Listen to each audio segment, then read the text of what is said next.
Hey, everybody. This is Pastor Dana live at 5. So, thank you guys for joining me. As you can hear, I'm still a little congested, but I'm better. Let me tell you, I was about to shut it down and turn it out in my office. Yes, I'm telling it all. Let me just be really honest though. I am grateful for the people that love me. Um, I don't take it for granted. I really do. Hey, Pastor Apostle Avery, how are you?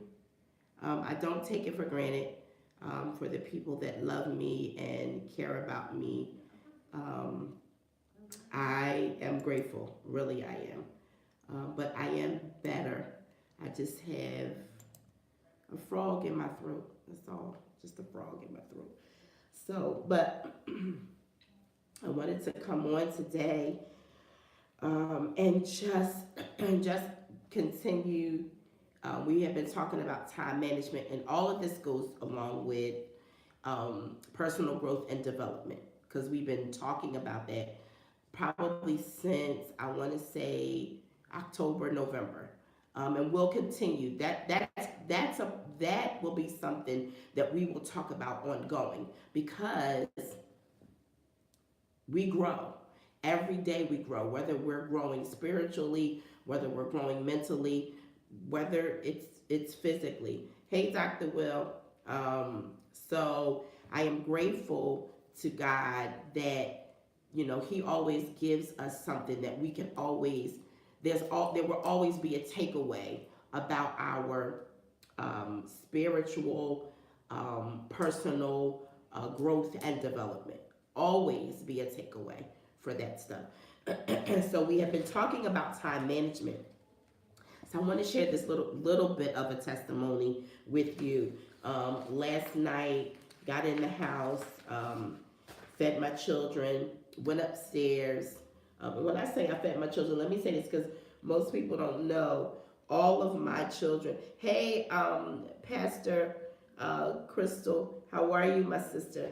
Most people don't know. All of my children are 17 and older that live in the house with me.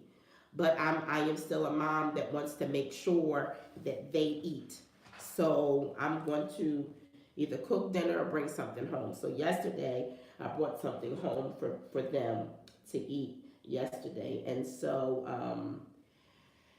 got home, made sure that they ate, went upstairs to my room, got myself situated. I was actually on the phone with a friend of mine, and we were talking about some things and just talking about what God is doing in the body of Christ. And he started talking about the change that's taking place individually within us, not just within us, but then it ventures out into our churches, which then ventures out into the community. And he was talking about the challenges that he was facing on his job. And again, remember yesterday I talked about the monkey wrenches thrown in, and he said it's the same way spiritually as we are growing. The enemy always tries to throw a monkey wrench in, right? That's his job. He does his job. Here is the key. I don't have any more of an expectation of the enemy other than for him to do what he does. I don't expect him to do anything else other than his job. I don't expect him to go over and do anything outside of what he was created to do. I expect him to do his job. So if it is sabotage, I expect that. So with that expectation though, now it puts the onus back in my lap or the ball back in my court to say, what now will I do to counter attack what he does? Because he's going to always do his job. I said something, this was some weeks ago, to someone, and I said, isn't this how they've always acted? Did they change? When did they change? And they said, well, no, they didn't change, and this is how they've always been. So why would you put yourself in a space excuse me, why would you put yourself in a space to even be upset over what they have always done? This is what they do. This is their makeup. They haven't changed. So because they haven't changed to do better, you know what you're going to get. You know what to expect. So if I know what to expect already, I am not going to be upset or bothered by what you do, because that's what you do. If every day you come in to the office and you never speak, I'm not going to expect you to speak tomorrow or next week or next month. If you do, it's a plus. But if you don't, not a big deal. But I'm not going to get upset over it. I said to my daughter today when she called me, she talked about something that happened at the job, and I said, but that's who she's proven herself to be. Holy Ghost, I thank you.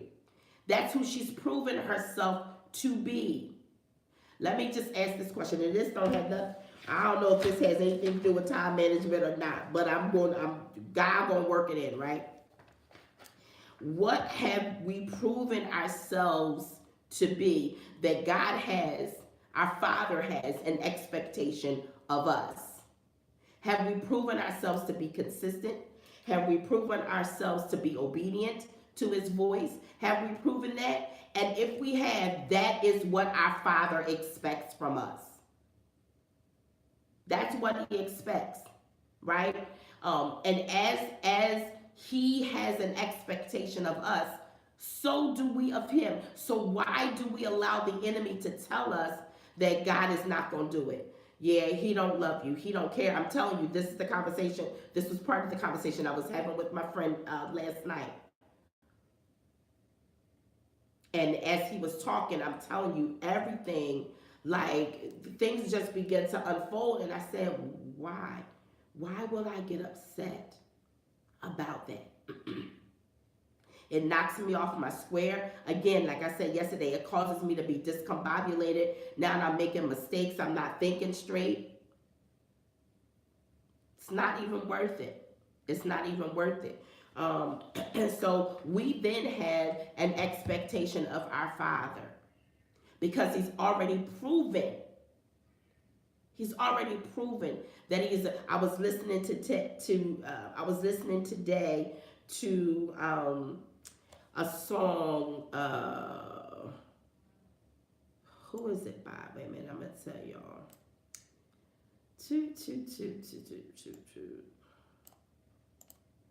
I was listening to Chris Tomlin,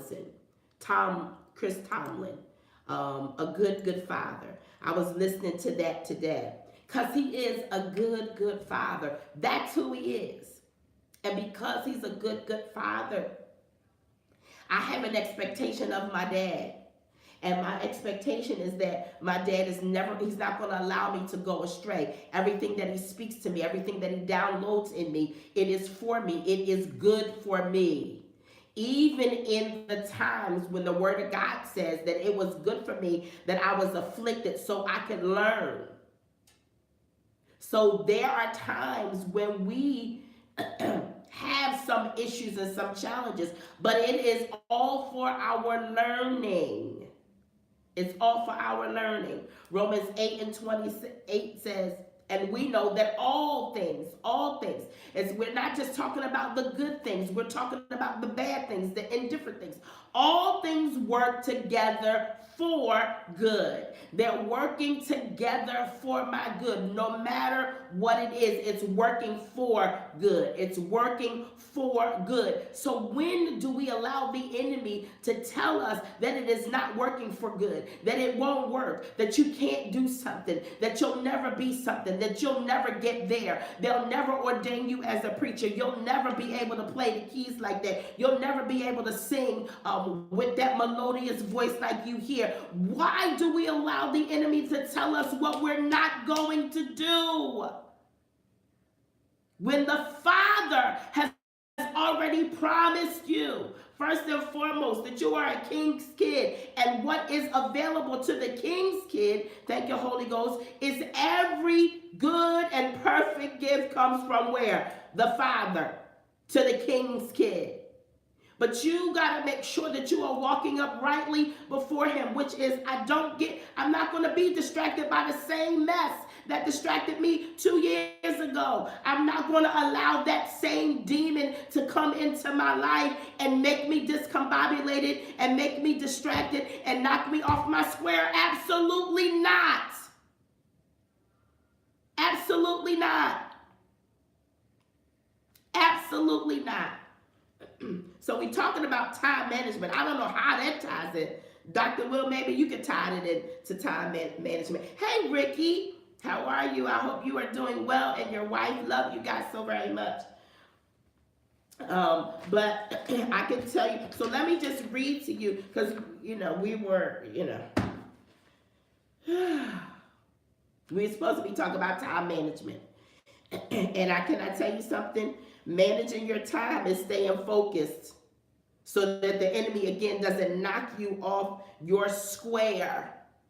So that when you go to be great, now you're so discombobulated that you can't even, I love you too, honey, that you can't even put into practice or put into play all the things that God told you to do. He said, listen, he said, I want you to be great. My desire is that you prosper and be in good health.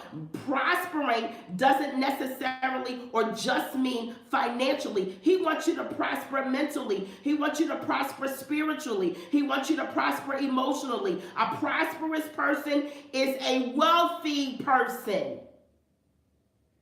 Are you prospering mentally? What have you downloaded today? What have you learned today? How did you feed yourself today? Whether it was a book that you read, whether you went on the internet and enlarged your territory about what it is that God has called you to do.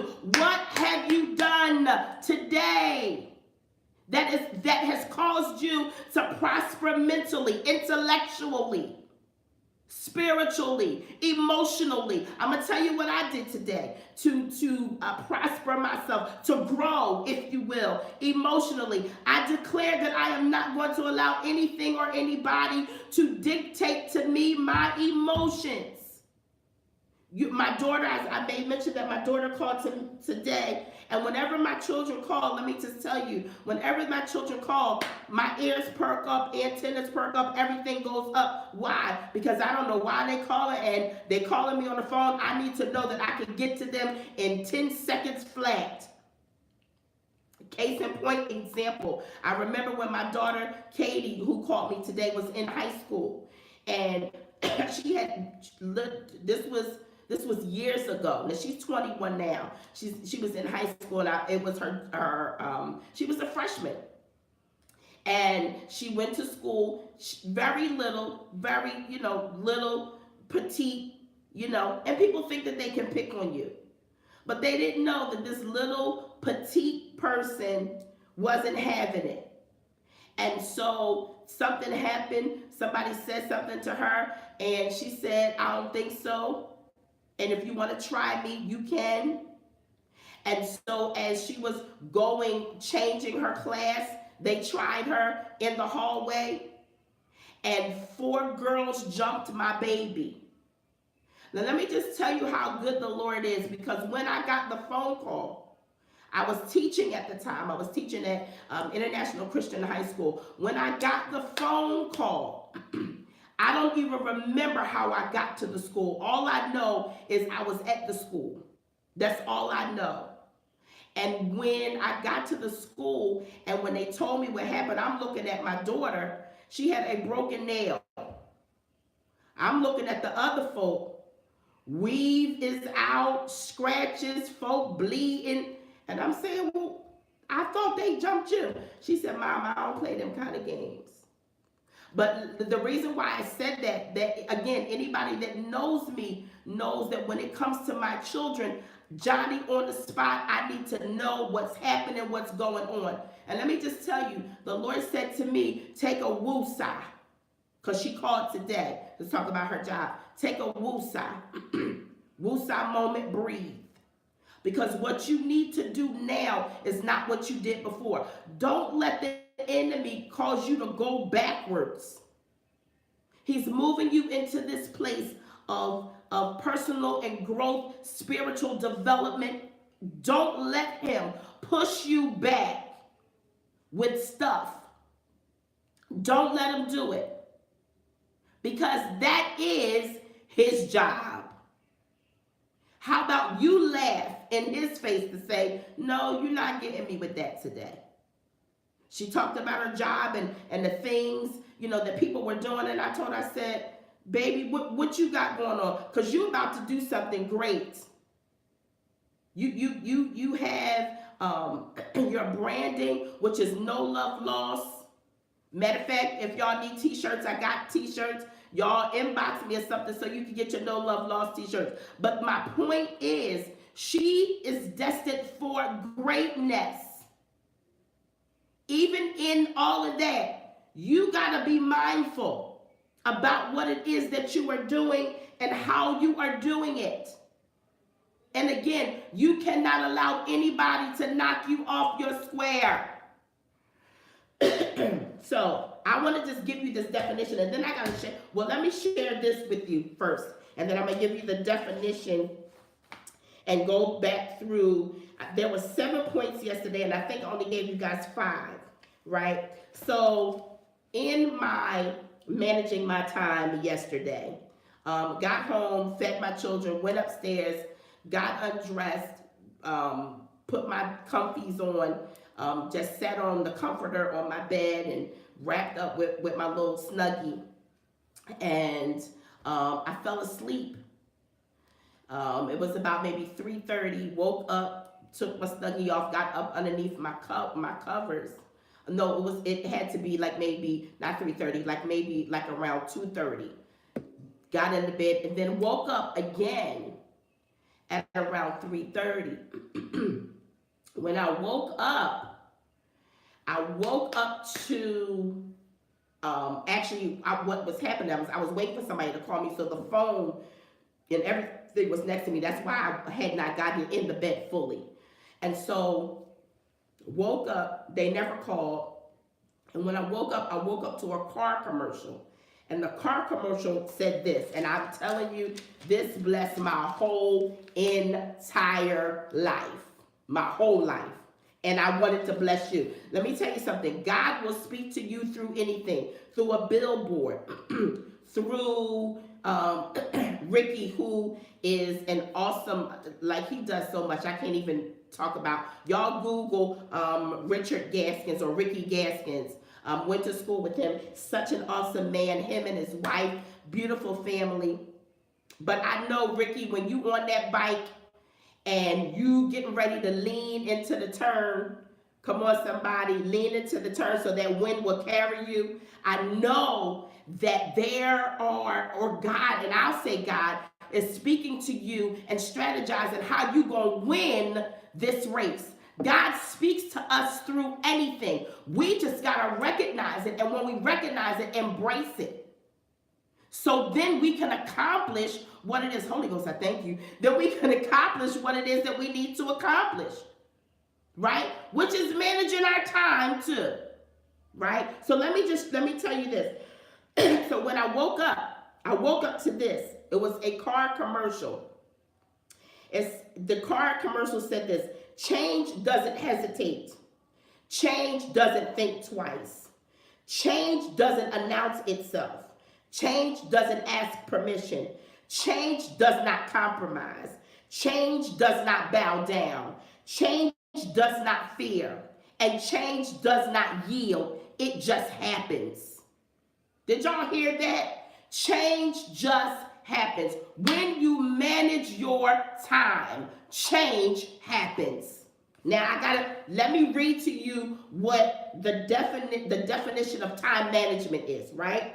Time management is the process of organizing and planning how to divide your time between specific activities. Good time management enables you to work smarter and not harder. so that you get more done in less time. Even when time is tight and pressure is high, failing to manage your time damages your effectiveness and causes stress.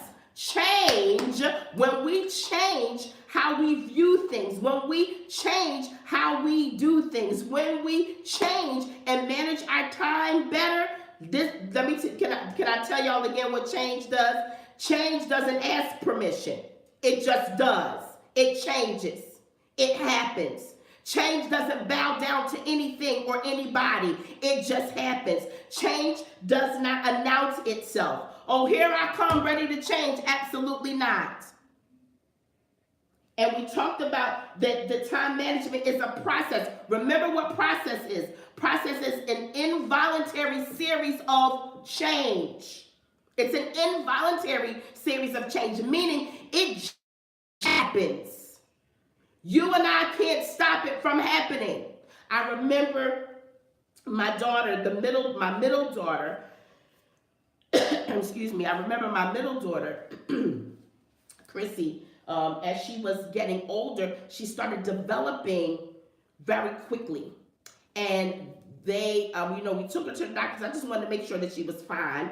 That's what mamas do. Took her to the doctors, and they wanted to give her some type of drug that would kind of stunt her growth. And I said, absolutely not. She is going to, because she was so little in stature, and they was concerned about, I'll say this, her back bothering her because she was heavy chested. And I said, no. I said, she will fill out herself. But what we're not going to do is stop something that automatically is supposed to happen. Listen, God knows. He already put things in order and in place. And it is out of order when we try to stop the change that takes place. That's supposed to happen. It's supposed to happen. You are supposed to, as believers, as successful entrepreneurs, you are supposed to manage your time better so that you are effective in everything that you do. Are y'all hearing me? I felt like my spiritual mama just then. Are you hearing me?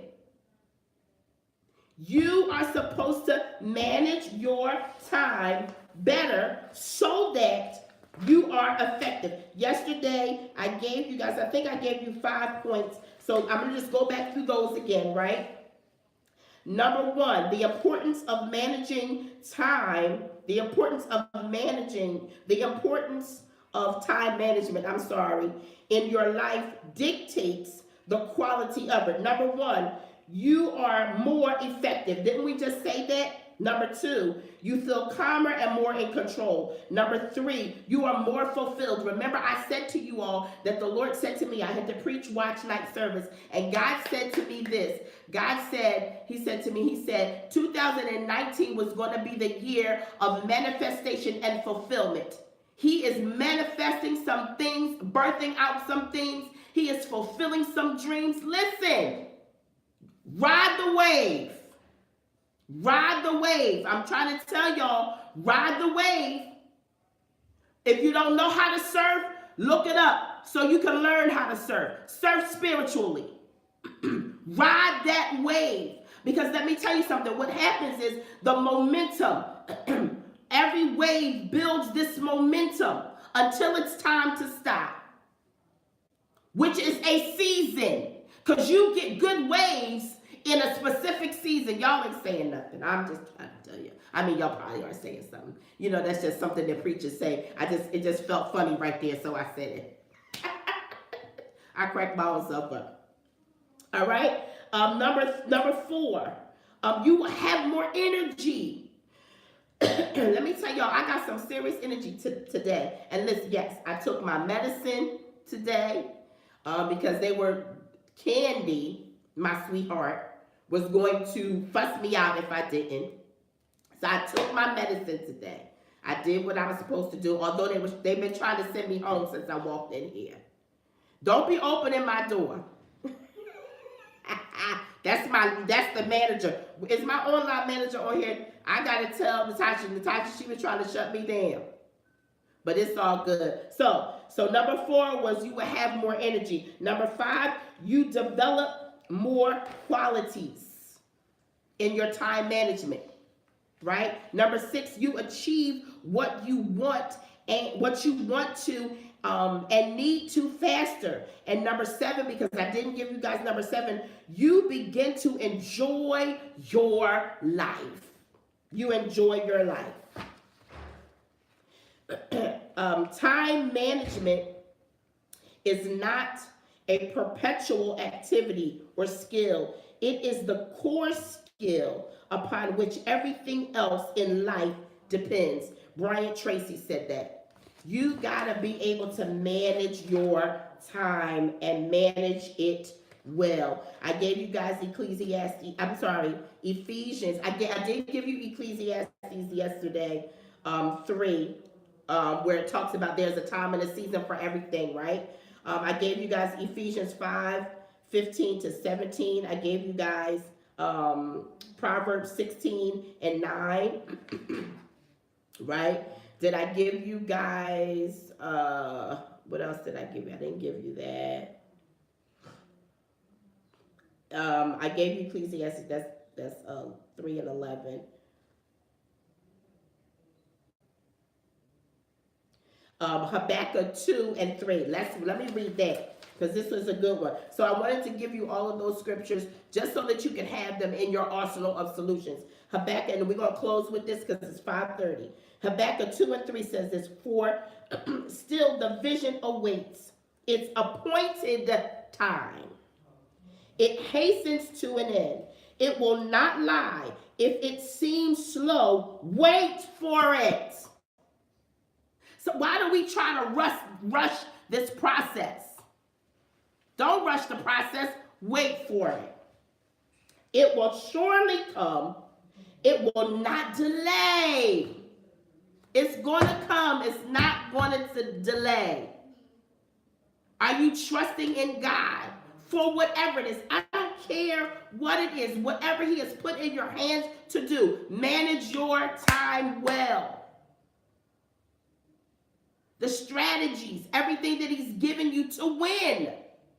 W-I-N, don't take my stuff, it's already copyrighted, written. W-I-N, when we walk in newness. When you're walking in newness, there is no more old you. It is now the new me. New year, new life. I heard somebody say that. New year, new me. Remember that. Remember that. I absolutely positively love you. Thank you guys for being on with me today. Now I'm not going to go home because I want to be in Bible study.